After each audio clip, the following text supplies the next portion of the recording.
Lecture du livre des Actes des Apôtres, chapitre 11, versets 19 à 26.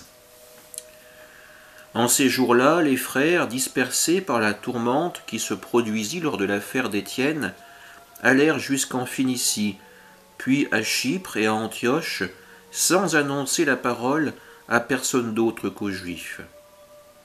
Parmi eux, il y en avait qui étaient originaires de Chypre et de Cyrène, et qui, en arrivant à Antioche, s'adressaient aussi aux gens de langue grecque pour leur annoncer la bonne nouvelle.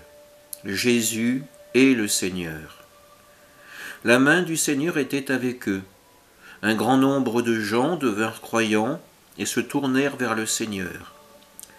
La nouvelle parvint aux oreilles de l'église de Jérusalem, et l'on envoya Barnabé jusqu'à Antioche. À son arrivée, voyant la grâce de Dieu à l'œuvre, il fut dans la joie. Il les exhortait tous à rester d'un cœur ferme, attachés au Seigneur. C'était en effet un homme de bien, rempli d'Esprit Saint et de foi. Une foule considérable s'attacha au Seigneur. Barnabé partit alors à Tarse chercher Saül. L'ayant trouvé, il l'amena à Antioche. Pendant toute une année, ils participèrent aux assemblées de l'Église.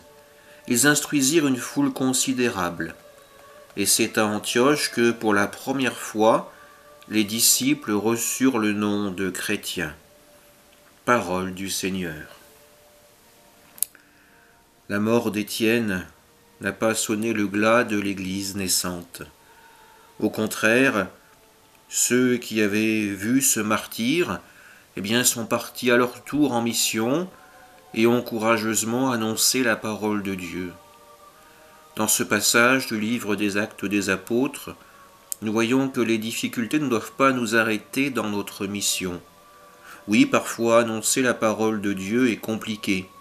Parfois le cœur et les oreilles des hommes se ferment, mais il faut avoir confiance dans l'Esprit Saint pour pouvoir les toucher, faire que cette parole soit compréhensible pour eux et qu'elle puisse les aider à vivre leur foi. Amen.